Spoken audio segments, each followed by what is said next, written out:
Yo, yo, yo, what it do? It's your boy Marky, and this is the Marky and Kane podcast. Kane on the right.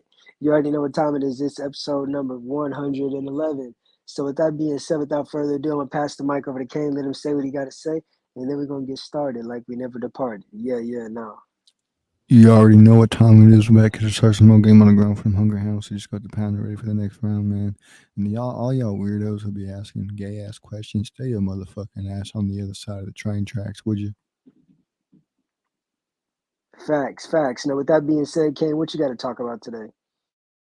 I want to talk about people who feel like they have the need to tell other people the weird shit that they like to do. You know, I had this fucking dude earlier today, out of nowhere, decide to show me a picture of like when he was in high school playing football, which actually wasn't that long ago because he just graduated recently. But from what he told me, and it was a weird picture. I ain't gonna go into detail about it. I'm just say that it was a weird sus picture. And the point of this is, man, if you a grown ass man, what the fuck are you walking up to another grown ass man and showing another grown ass man a picture of you doing some sus shit and bragging about it, and smiling and giggling and laughing like, bro, first off, I didn't ask. Second of all, I don't care. Third of all, I didn't ask and I don't care. Fourth of all, you can keep that weird ass shit on the other side of the train tracks. Cause what the fuck do I look like giggling at a picture of you doing some weird shit? Oh yeah, that's cool. Like, no, bro, get the fuck out of here with that shit. You a grown ass man. Go find yourself something to do. People these days wonder why they females sit around and they sext other dudes, they cheat on their boyfriends and all this other shit. Dudes wonder why they get cheated on all the time, but they're doing all this weird gay shit and turn around and fucking scratch their heads at the question of why did she cheat? Why did she meet another dude in a hotel room? Maybe it's because you out here acting a damn fool, bro. Maybe it's because you out here trying to attract other dudes, telling your whole life story to other dudes. Don't nobody care. Don't nobody give a fuck. Stay your ass on the other side of the train tracks and just don't come at me on no gay shit, bro. Cause I'm gonna get you up out of here real fucking quick. What do you think about dudes doing some gay shit like that?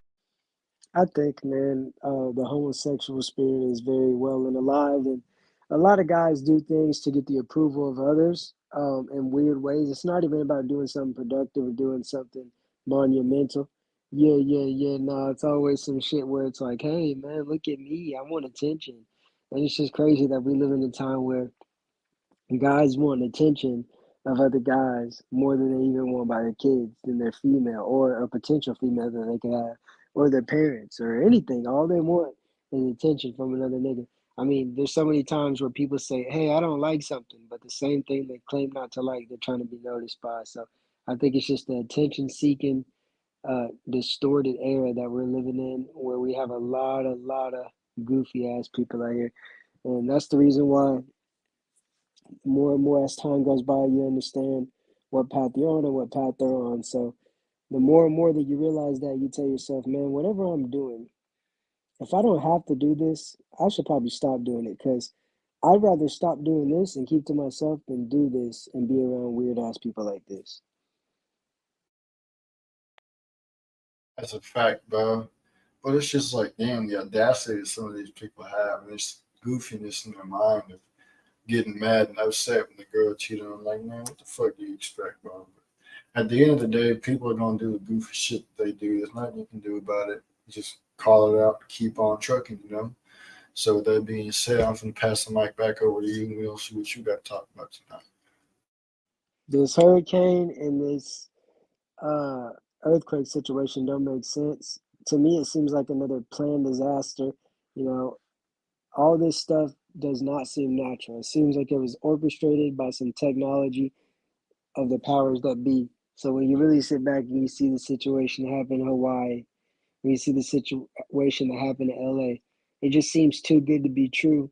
And there's allegedly videos of lasers coming out of the sky causing fires, just all this shit that looks like it's man-made.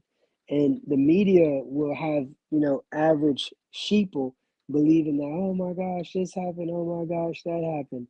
And it's just crazy that there's so much predictive programming going on to the point to where they can literally put it on your Mountain Dew cans, but most people, they don't give a damn about any of that. All they care about is, oh, I want some Mountain Dew.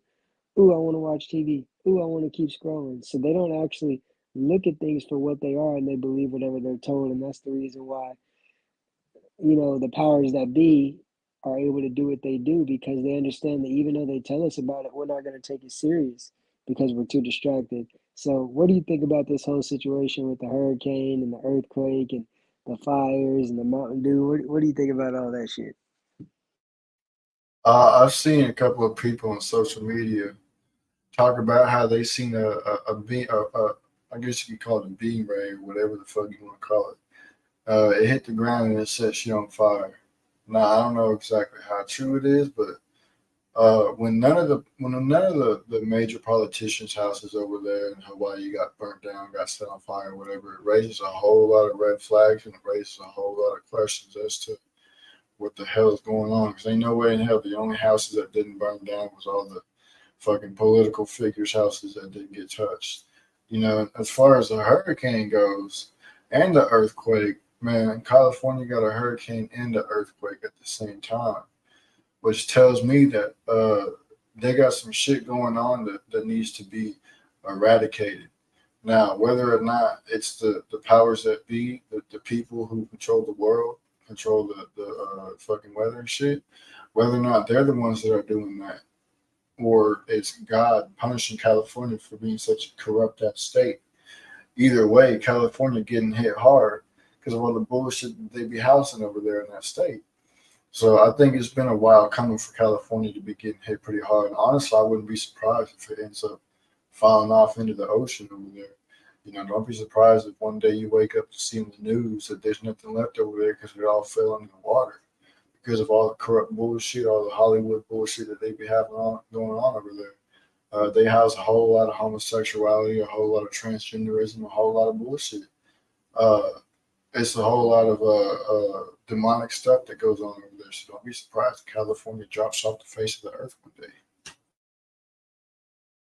Facts, man. You can't make this up. Something just ain't right.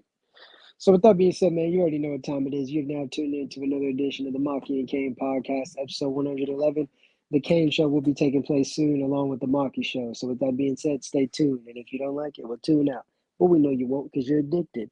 You're obsessed. So with that being said, I'm passing the mic over to Kane. Let him say what he got to say. Make sure you hit that like button, and we outro. Yeah, man, make sure y'all share with your friends, your families, your mommies, your aunties, your grannies, and everybody else that y'all know. With that being said, we're going to get up on out of here. I'll be live in a little bit. Your boy Mark will be live later on. You already know what it is, the usual stuff, the usual drill, the usual schedule. And we keep it pushing like we're supposed to do. And like a whole lot of people sit around and they eat cereal for dinner and wonder why they're so fucking fat, man. So with that being said, I'm out of here. Tate, now known globally as a controversial self-help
Peace. Deuces.